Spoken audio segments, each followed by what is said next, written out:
Welcome to Burning Bright, a weekly podcast presenting poetry and prose from Passenger. 2 years ago, in March 2020, the World Health Organization declared COVID a pandemic, and President Trump declared a national emergency.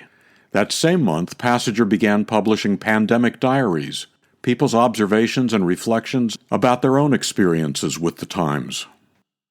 Juliet Wilson of Edinburgh, Scotland, said, "Lots of people across the country opened their windows at 8 p.m. to applaud the National Health Service staff. Surely it would be better for us as a country to pay them better and ensure they get the protective equipment they need. I can entirely see the need for social distancing to defeat the virus, but it does feel ever more like some practice run for fascism." In April 2020, Orman of Laurel, Maryland, sent this snapshot.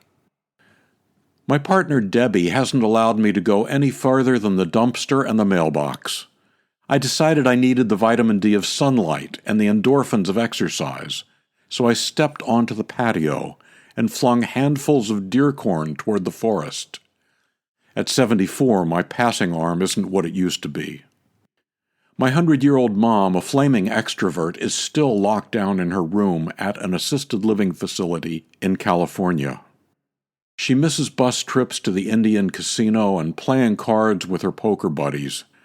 Her gambling urge was temporarily satisfied when residents sat apart outside their doors to play hallway bingo." And Patrick Hansel of Minneapolis said this, "I've come in close contact with a confirmed case of COVID-19. I've gone from putting on a mask to go outside to putting on a mask when I get up. I've gone from wearing gloves to the supermarket to wearing gloves to the bathroom. Lots of C's. Come, close, contact, confirmed, case. COVID. I can't kiss my wife, I can't hug our daughter when she comes home from a night of restocking groceries. My beard itches from wearing a mask all the time, my hands are dry as toast. When I go to our only bathroom, I disinfect the hard surfaces. But I wonder, can coronavirus live on toilet paper?" Those journal entries were from the early days of the pandemic. By contrast, less than a month ago, Elaine Lambert from Montoursville, Pennsylvania said, "Yesterday I went into a store without a mask for the first time in 2 years. It was a rare sunny day. I wanted to breathe the warm air, wear lipstick, see facial expressions. I wanted to feel connected. Going maskless felt like a risk I needed to take. Could the end of the COVID dance be the blessed revelation of 2/22/22? I remove my mask and bow." Excerpts from Passenger's Pandemic Diaries. 2020 Passenger poet Liz Abrams-Morley said, "I've been thinking a lot about how current events and traumas literally shift the DNA of children who lived through those events, and how those shifts impact generations. My poem, My Father Gone 13 Years, began with that thought, and about how my grandchildren are coping, and I realized my dad was the age of one of them during the height of the Spanish flu pandemic. My grandchildren will be marked by this pandemic, and this time of confronting the pandemic of racism. But we don't know how yet. My father, 13 years gone, speaks to me from the stoop I've not left in weeks. Magnolia blossoms raining down on my drive. Week 5 or 6, we've all lost track of the days.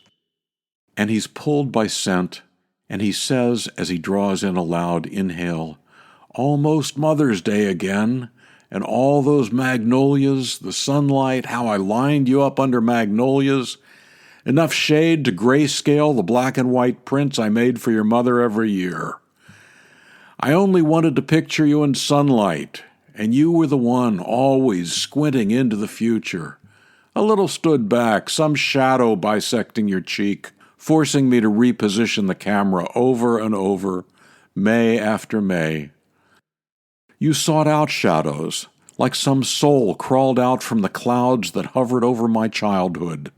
Pestilence, war, famine, every plague but the frogs. And I wanted my daughters bathed in sunshine, for them to grow sturdy as the trunks of old magnolias. Silence, then, as one by one the petals fall on me. Another loud breath, and before I was 5, when the Spanish flu took a sibling or two from me, when the world hid behind masks and stayed out of sunlight. There is life after so much death, I tell you. But it ain't easy, kiddo, he's saying in that way he's always said it. Gruff, kind.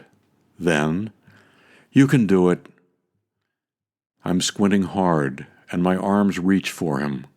But I'm just swimming in air, just batting dust motes, lit and golden now, motes of nothing, bright and slanting upward, upward.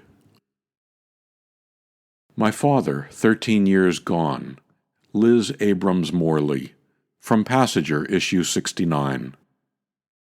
To subscribe to or learn more about Passenger and its commitment to writers over 50, go to passengerbooks.com. You can download Burning Bright from Spotify, Apple and Google Podcasts, Audible, and a host of other podcast apps. For Kendra, Mary, Christine, Roseanne, and the rest of the Passenger staff, I'm John Shore.